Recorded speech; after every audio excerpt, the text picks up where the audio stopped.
Collectorate में अखिल भारतीय आंगनवाड़ी कर्मचारी महासभा ने 4 सूत्रीय मांगों को लेकर किया प्रदर्शन, दी जानकारी।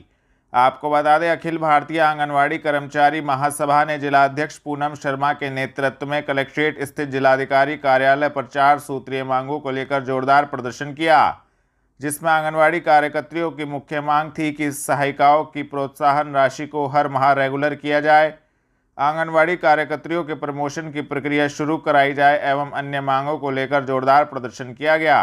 संबंधित ज्ञापन जिला प्रशासन को सौंपा गया तथा जानकारी दी। जिला कलेक्ट्रेट पहुंचे हैं, क्या कुछ पूरा मामला है? प्रदर्शन कर रहे हैं, अपनी मांगों के लिए हम प्रदर्शन कर रहे हैं। जो हमारे विभाग से अलग काम है उस काम को हमारे ऊपर थोपा जा रहा है और जबकि पैसा कुछ भी नहीं है। और अब जैसे मातृवंदन योजना है उसका हम बहिष्कार करने के लिए यहाँ आए हैं। बालिका श्री योजना के फॉर्म हमने एक आंगनवाड़ी ने 15-15, 20-20 भरवा दिए, लेकिन किसी का कोई भी पैसा नहीं आया। तो लाभार्थी तो आंगनवाड़ी को परेशान करता है, बजट में पैसा नहीं है और बजट में पैसा नहीं है। क्या मांगे आप? हमारी मांगे यही है कि जो हमारा विभाग से अलग काम है वो बिल्कुल ना कराया जाए हमसे। जो हमारा काम है हम करेंगे। और एक मांग ये है कि जब सबका वेतन बढ़ रहा सभी राज्यों में, तो हमारा भी बढ़ाया जाए। किस विभाग से आप लोग और क्या पद है आप? ICDS से हैं और मैं जिलाध्यक्ष हूँ पूनम शर्मा। तो अभी मिले किसी अधिकारी से? नहीं, आज मिलेंगे DM सर से। इसमें सर एक चीज और कहनी है। लकड़ी के पुल के निकट कार्यालय पर ऑल इंडिया गार्ड्स काउंसिल की नई कार्यकारिणी का हुआ गठन, दी जानकारी। आपको बता दें, ऑल इंडिया गार्ड्स काउंसिल की नई कार्यकारिणी का गठन लकड़ी के पुल के निकट कार्यालय पर हुआ, जिसमें अध्यक्ष पद के लिए सुशील कुमार, शाखा सचिव योगेश कुमार, संगठन सचिव Parvinder Kumar, cashier SK Chawla, Gopal, media सलाहकार राजीव को चुना गया। सभी को उपस्थित सदस्यों ने फूल माला पहनाकर जोरदार स्वागत किया। आज किस चीज की घोषणा की गई है यहाँ पर? आपका नाम और किस चीज की घोषणा की गई है? मेरा नाम कमल किशोर है और मैं मंडल सचिव all India guard council Ambala मंडल का हूँ। आज अम्बाला मंडल की एक ब्रांच है सहारनपुर शाखा का, उसका आज चुनाव हुआ, उसको संपन्न कराने में आया हूँ। और आज सर्वसम्मति से हमारे सारे गार्ड भाइयों के द्वारा श्री सुशील कुमार जी को अध्यक्ष, श्री योगेश कुमार जी को सचिव के पद पर सर्वसम्मति के साथ नामित किया गया है। साथ में और भी जो बॉडी है उसका भी गठन किया गया है। सब लोगों की समस्याएं मिलजुल कर और सबकी जो समस्या है हमारे गार्डों की, वो हम सब मिलजुल कर उसे निपटाने की कोशिश करेंगे। श्री राम कावड़ सेवा शिविर बड़ी नहर सिंचाई प्रांगण अम्बाला रोड पर हर वर्ष की भांति इस वर्ष भी नलकूप परिवार की ओर से 11वां एक दिन की सेवा कावड़ियों की गई, जिसमें अधीक्षण अभियंता संजय वर्मा, अधिशासी अभियंता आशीष कुमार रमन, सहायक अभियंता लोकेश कुमार एवं आलोक कुमार तथा विशिष्ट अतिथि नीरज कुमार भटनागर एवं कार्यक्रम संयोजक अमर गुप्ता पहुंचे, जिन्होंने कावड़ियों की सेवा की। क्या कार्यक्रम आयोजित किया गया यहाँ पर? मैं संजय वर्मा, अधीक्षण अभियंता नलकूप मंडल सहारनपुर। आज हमारे सिंचाई विभाग के प्रांगण में नलकूप पूरे परिवार की ओर से आज 15वां कावड़ शिविर आयोजित किया गया है, जिसमें हम हमारे दूर दूर से जो शिव भक्त कावड़ सेवा लेके चलते हैं उनके लिए एक छोटे से भोग का आयोजन किया गया है, जिसमें हमारे नलकूप परिवार के जो है सभी कर्मचारी और अधिकारी अपना सहयोग दे रहे हैं। और मैं कामना करूंगा कि भविष्य में इसी प्रकार के हम लोग अपने सरकारी सेवा के साथ साथ और इस तरह के जो है शिविरों का भी आयोजन करें। महादेव।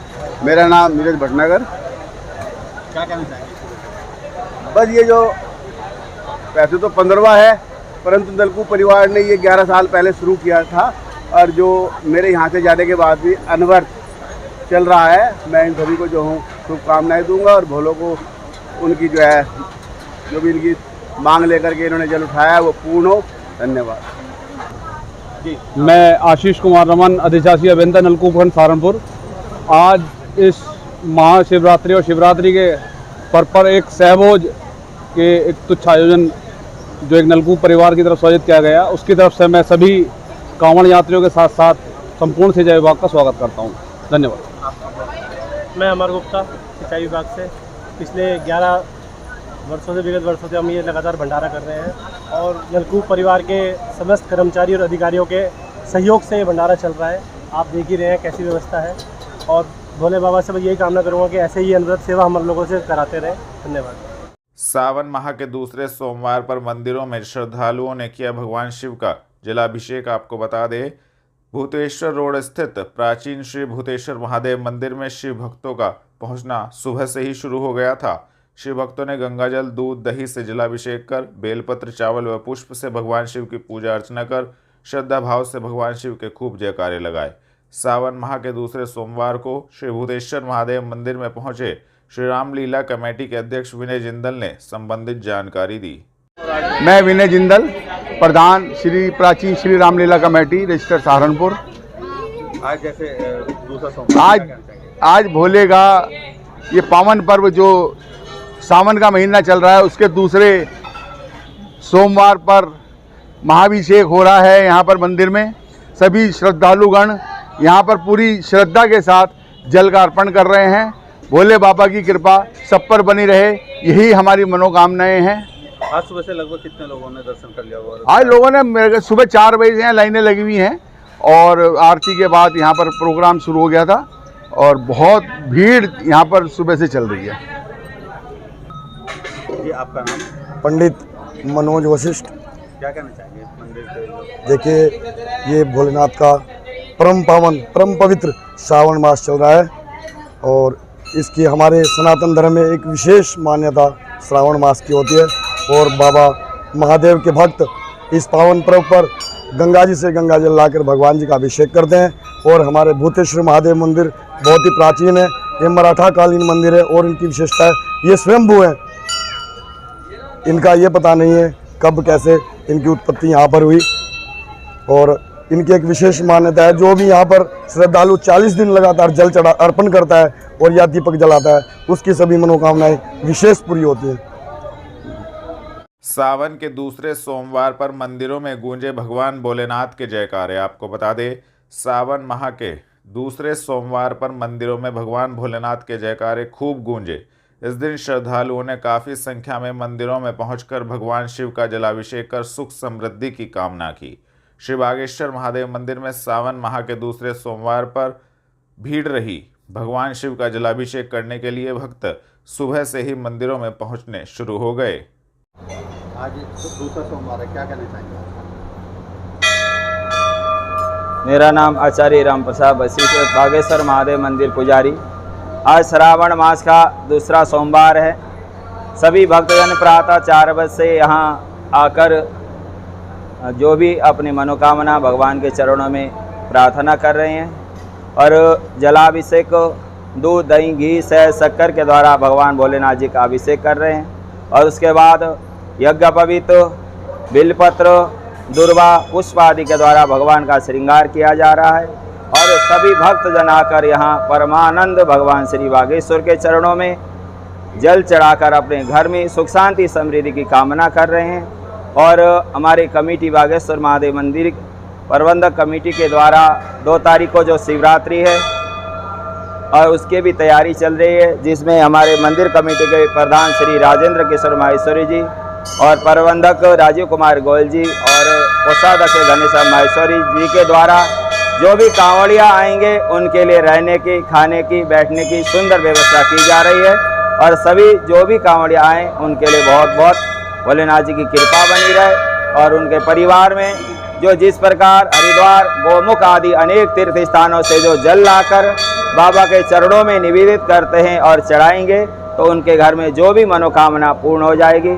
कहा जाता है कि यदि गंगा का जो जल या गंगा जी में जाकर यदि जल ना भी ला सकते, प्रातः उठकर गंगा माता का स्मरण करके अपना स्नान करो या भोलेनाथ जी पे चढ़ाओ, तो वो भी कहा जाता है कि मनोकामना पूर्ण होती। ऐसी कामना के साथ जितने भी श्रद्धालु हमारे बागेश्वर बाबा जी के चरणों में या अन्य कहीं भी जहाँ भी भोलेनाथ जी के स्थान होंगे श्रावण मास में, वहाँ जाकर भी यदि भक्तजन जल चढ़ाएंगे, पंचामृत चढ़ाएंगे या बिलपत्र दुर्वादि चढ़ाएंगे, उनके घर में कभी भी किसी प्रकार का कोई दरिद्रता, अकाल मृत्यु या बच्चे भी पढ़ लिख कर ज्ञानवान, धनवान, सम्मानवान बनते हैं। ऐसे हमें भोले बाबा की कृपा सभी भक्तजन बनी रहे। और जितने भी भक्तजन जहाँ कहीं भी हो विश्व ब्रह्मांड में सभी को बाबा बागेश्वर लगाए। जितने भी हमारे भोले बाबा के विश्व में जितने स्थान हैं उन सब का आशीर्वाद बनी रहे, ऐसी कामना के साथ। और दूसरा सोमवार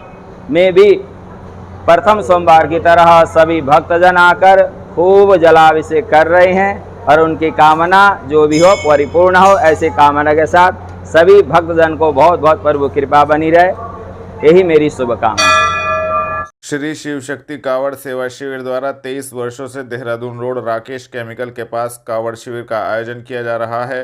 प्रत्येक दिन वहां से आने जाने वाले भोलों के लिए भोजन, पानी, नहाने, दूध, चाय, दवाइयों की व्यवस्था शिविर के प्रधान हितेश गर्ग द्वारा सभी के सहयोग से की जाती है। यह सेवा जल चढ़ाने तक रहती है। इस शिविर में थके हुए दूर दूर से आए भोलों के लिए प्रत्येक दिन पौष्टिक दूध, जिसमें काजू, बादाम आदि पड़े होते हैं, की व्यवस्था स्वयं की जाती है, जिसको लेकर संबंधित जानकारी दी गई। आज जो दूध की सेवा कब से कब तक लगा रखी है, क्या शिविर का नाम? 24 तारीख को ये भंडारा शुरू हुआ, 2 तारीख तक जल है, 1 तारीख की रात तक ये दूध की सेवा परमानेंट चलेगी। भोले की कृपा है, जैसे वो दूध बता रही है ऐसे दूध बट रहा है भगवान के लिए, भगवान की सेवा हो रही है। आप 23 साल हो गए। इसके पीछे मोटिव क्या है? इसका इंस्पिरेशन में अमरनाथ जी गया था आज से 24 साल पहले। अमरनाथ जी लोगों की सेवा देखी, वहां से इंस्पायर हुआ कि नहीं मुझे भी सेवा करनी है, और ये सेवा कर रहा हूँ। पूरा शहर जुड़ गया, व्यवस्था चल रही है बहुत सुंदर। इस टाइम आप सारा काम छोड़ के अब यहाँ काम छोड़ के सब सेवा में? 10 दिन काम बंद है, 10 दिन सिर्फ भोले की सेवा है, कोई काम नहीं। सिर्फ सर्दियों में फॉग चलता है, गर्मियों में लू चलती है, अब सेवा चलती है। राधा विहार स्थित औघड़धानी नर्मदेश्वर महादेव मंदिर में श्रावण मास के द्वितीय सोमवार को महादेव का 1008 दीपक श्रृंगार अवसर पर स्वामी कालेंद्रानंद महाराज ने कहा, महादेव का दीपक श्रृंगार ज्योतिर्मय महाभाव है। कृष्ण विवेकानंद संस्थान के तत्वाधान में चल रही श्रावण मास पूजा में दिव्य सोमवार को औघड़धानी नर्मदेश्वर महादेव का दूध, दही, घी, शहद, शक्कर से महास्नान किया गया। 3 महीने से लापता बेटी की बरामदगी की मांग को लेकर पीड़ित पहुंचा एसएसपी कार्यालय। गांव के ही रहने वाले युवक पर बहला फुसला कर ले जाने का लगाया आरोप। आपको बता दें, थाना कोतवाली देहात क्षेत्र निवासी पीड़ित पिता पुलिस लाइन स्थित एसएसपी कार्यालय पर पहुंचा, जिसमें पीड़ित का कहना था कि उसकी बेटी 3 महीने से लापता है। पीड़ित पिता का आरोप था कि गाँव का ही रहने वाला एक युवक उसकी बेटी को बहला फुसला कर ले गया है। लगातार पीड़ित चौकी के चक्कर काट रहा है, लेकिन उक्त मामले में कोई कार्रवाई नहीं हुई। पीड़ित का कहना था कि आरोपी खुलेआम घूम रहे हैं और गांव के अन्य लोगों से पुलिस पूछताछ कर रही है। ये लड़के का बना नहीं जी, मेरी बेटी का मामला, मेरी बेटी का मामला है जी। क्या बस वो पहला फुसला जो है ना घर से निकाले ले गए, पुलिस कोई सुनवाई नहीं कर रही जी, भाग दौड़ अंबेरी करे, लेकिन कोई मार जी हो गया जी। कौन लोग हैं जो लेकर गए हैं? तेली है जी, गाँव के लड़का तेली। अच्छा, आज कहाँ पर आए हो? पता नहीं जी, तो 24 तारीख तक आए जी। आज कहाँ आए थे? आज आप कहाँ आए हो? आज तो हम यहाँ आए थे जी, कप्तान साहब के यहाँ। क्या उन्होंने आश्वासन दिया आपको? बस उन्होंने ये दिलासा दिया कि तुम्हारा काम हो जाएगा जी। अच्छा, थाने जाते हो या चौकी पे जाते हो, क्या कहते हैं पुलिस? चौकी में जाते हैं जी हम। पुलिस जो है ना बस गाँव में आती है, थोड़ी भाग दौड़ करती है, लेकिन जो है ना जो मैन आदमी उसे उठाती है, पल्ला उठा रही, बस हमारी खाम के साथ दुश्मन आगे खड़ी करवा रहे जी, लेकिन जो मैन मुद्दा उसे उठा रहे। जिसके साथ लड़की गई थी, क्या शादी कर ली उन लोगों ने? ना जी, शादी नहीं करी जी। कितने लोगों के नाम है मुकदमे में? 4 लोगों का नाम है जी। ग्राम रणमलपुर निवासी पति पत्नी ने पुलिस लाइन पहुंचकर ग्राम प्रधान पर लगाया मारपीट करने का आरोप। एसएसपी से की कार्रवाई की मांग। आपको बता दें, थाना नागल क्षेत्र के ग्राम रणमलपुर निवासी पति पत्नी ने ग्राम प्रधान पर मारपीट करने का आरोप लगाया है। पीड़ितों का कहना था कि जब वह अल्ट्रासाउंड कराने के लिए सहारनपुर आ रहे थे, ग्राम प्रधान द्वारा दोनों को सड़क पर रोककर उनके साथ मारपीट की गई। अब ग्राम प्रधान उनको धमकी दे रहा है, जिसकी वजह से दोनों को जान का खतरा बना हुआ है। उक्त मामले में पीड़ितों ने एसएसपी से कार्रवाई की मांग की है तथा संबंधित जानकारी दी। कौन सा थाना है और क्या नाम है आपका? मेरा नाम सनोत है जी और थाना नागल है। क्या मामला हुआ? मामला ये हुआ था जी कि मतलब रात में झगड़ा हुआ था और फिर रास्ते में मतलब सहारनपुर आ रहे थे भैया और भाभी अल्ट्रासाउंड कराने के लिए। फिर रास्ते में उन्होंने हमला किया आदमी पे फिर कौन थे हमला करने वाले? हमला करने वाले अजय प्रधान जी थे और उसके भतीजे थे। और फिर हमने इनके खिलाफ एक्शन लिया और रिपोर्ट लिखाई और मुकदमा दर्ज किया। तो अब क्या बात हुई है? अब बात ये हुई है कि अगर जब हम घर से बाहर निकलते हैं तो हमको धमकी दी जाती है रोज। यहाँ की ये है कि मैं कंपनी में जॉब करता हूँ और मैं कंपनी में था, मेरे पास फोन आया मेरे भैया का, ये ऐसे बात है कि प्रधान जी ने अपने बच्चे का इस्तेमाल किया कि उसका अपहरण किया मैंने। अच्छा, हाँ जी। आज आप कहाँ आए हैं? मैं SSP साहब। क्या चाहते हैं? हम इंसाफ चाह रहे जी कि हमारे खिलाफ ऐसी मतलब कार्रवाई ना हो जैसे प्रधान चाह रहे हैं। कभी किडनैपिंग का केस करना चाहते हैं, कभी धमकी देते हैं और रास्ते में धमकी देते हैं। हाँ जी, 3-4 दिन हो गए हम कंपनी भी नहीं जा रहे हैं। बाहर में निकल ले जा। क्या नाम है, कौन सा थाना है? नागल थाना की। क्या नाम है आपका? निर्देश कुमार उर्फ। क्या मामला हुआ आपके साथ? आज मैं अपनी पत्नी को सहारनपुर डॉक्टर के पास जा रहा था अल्ट्रासाउंड के लिए, तभी रास्ते में मुझे अजय प्रधान ने और ऋतिक ने घेर लिया, हमारे साथ मारपीट की और हमें आगे नहीं जाने दिया डॉक्टर के पास। और अलग अलग से धमकी दे रहे हैं, घर में से हम बाहर भी नहीं निकल रहे हैं और अपने बच्चे का गलत इस्तेमाल करके हमारे फांसना चाह रहा है अंदर जेल में। मौजूदा प्रधान? आज मौजूदा प्रधान जी। क्या चाहते हैं आप? हम इंसाफ चाहिए। जनपद में कांवड़ियों की बढ़ती संख्या को देखते हुए सभी वाहनों को किया गया प्रतिबंधित। SP ट्रैफिक ने दी जानकारी। आपको बता दें, सहारनपुर से होकर कई राज्यों के कांवड़िये गुजरते हैं। जैसे जैसे शिवरात्रि नज़दीक आ रही है वैसे वैसे कांवड़ियों की संख्या में इजाफा हो रहा है। इसी को लेकर 29 जुलाई 2024 से सभी वाहनों को प्रतिबंधित कर दिया गया है। पुलिस लाइन स्थित कार्यालय से SP ट्रैफिक सिद्धार्थ वर्मा ने जानकारी देते हुए बताया कि आवश्यक कार्य हो तो वैकल्पिक मार्गों से निकलें, कावड़ मार्गों पर ना जाएं, होने वाली असुविधा से बचें।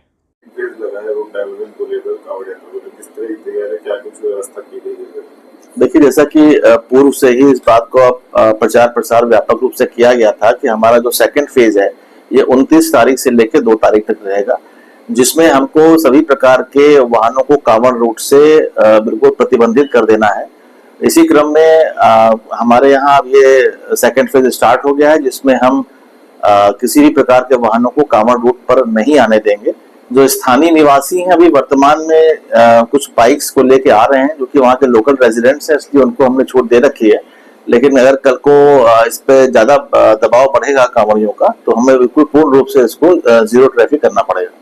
तो क्या कुछ अपील करना चाहेंगे? इस तरह देखिए, आप लोगों के चैनल के माध्यम से मैं आम जनता से यही अपील करूंगा कि अनावश्यक रूप से रोड्स पर ना निकलें।